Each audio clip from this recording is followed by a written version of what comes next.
My name is Gavin Ranos, and today we'll be talking about soil nailing. The famous creator of Disney, Walt Disney, once stated, there's no magic in magic, it's all in the details. What he meant by this was, when it comes to Imagineering and engineering, there's a lot of details that go on behind the scenes that most people don't see. So when it comes to animation, skyscrapers, and roller coasters, there's a lot of planning, research, and components that must come together to accomplish these major projects. This leads me to my topic at hand today, soil nailing. Soil nailing is a vital part of today's infrastructure and construction projects around the world. We can talk about this in 3 key points of analysis. 1, what is soil nailing and its importance in today's infrastructure? 2, we will talk about the different projects that use soil nailing. And finally, 3, we will talk about the different methods of soil nailing and the different projects that use these different methods. So on to my first key point of analysis. What is soil nailing and its importance in today's infrastructure? Well, according to a famous engineer from India, Hakim, he wrote in an engineering journal in 2018 stating that soil nailing was the process of taking reinforced iron bars and placing them in pre-drilled holes during excavation and creating a foundation for structures or buildings. To better allow you to understand this, we can think about this like a cheeseburger we order at a restaurant. Many times when we order a cheeseburger at a restaurant, it comes with a toothpick coming down the middle. This toothpick is there so the cheeseburger doesn't fall apart and it keeps the cheeseburger together. We can kind of think about this like soil nailing. The toothpick is the iron rod, and the cheeseburger is the soil and the foundation that the iron rod is keeping together. Just like the toothpick keeps the hamburger together, the metal rod keeps the soil and foundation together. Now that we understand what soil nailing is, we can go into its history. According to Sheng Shang, another engineer, wrote in an academic journal in 2005 stating that soil nailing started in the 1960s in Mexico City. It soon made its way to Europe in the 1970s and was used by many European countries. But in the 1990s, it was in the United States, and as of today, is used in most construction projects in the United States. There are many pros to using soil nailing. It requires less manpower, smaller equipment, and it's a more efficient way of creating a foundation and making it more safe so soil doesn't implode on the foundation and damage structures or even injure many people. Now this leads me to my second key point of analysis. The different projects that use soil nailing. Sheng Shang, the famous engineer, further stated in 2005, saying that many projects around the world use soil nailing. Specifically, tunnels are a major part of soil nailing.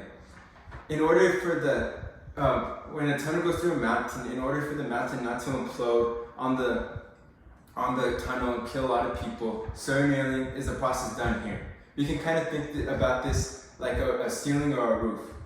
A roof has a lot of wooden beams that go through the roof in order to keep the roof upright and keep it from imploding. The same process is done by soil nailing for this tunnel, like the metal rods keeping the mountain from imploding on this tunnel.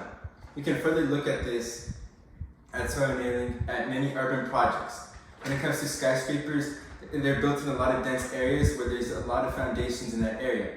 There's little soil to be used, so soil nailing reinforces the soil in these major areas to keep the buildings upright.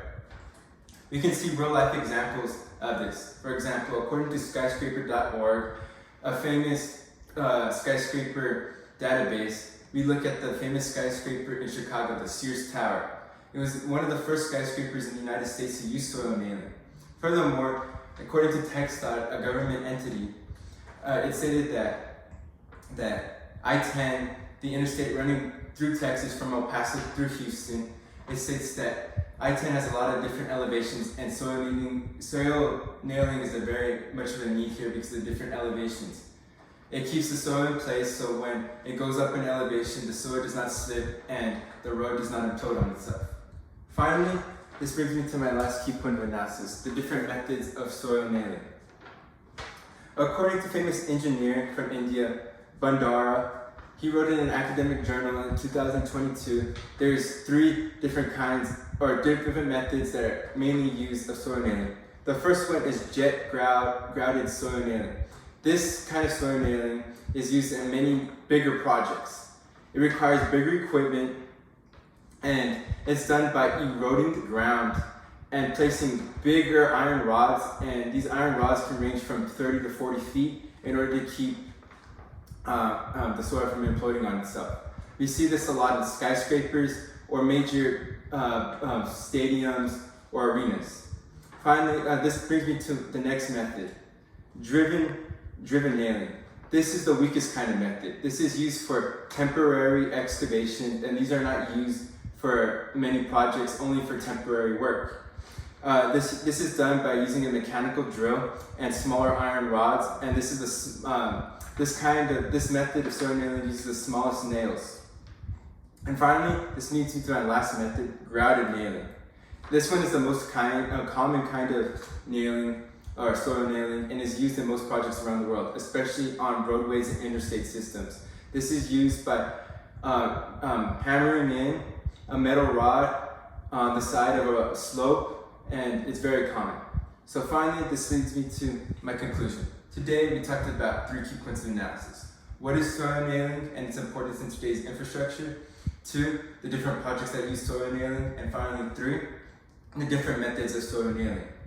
So just like how Walt Disney said, there's no magic in magic.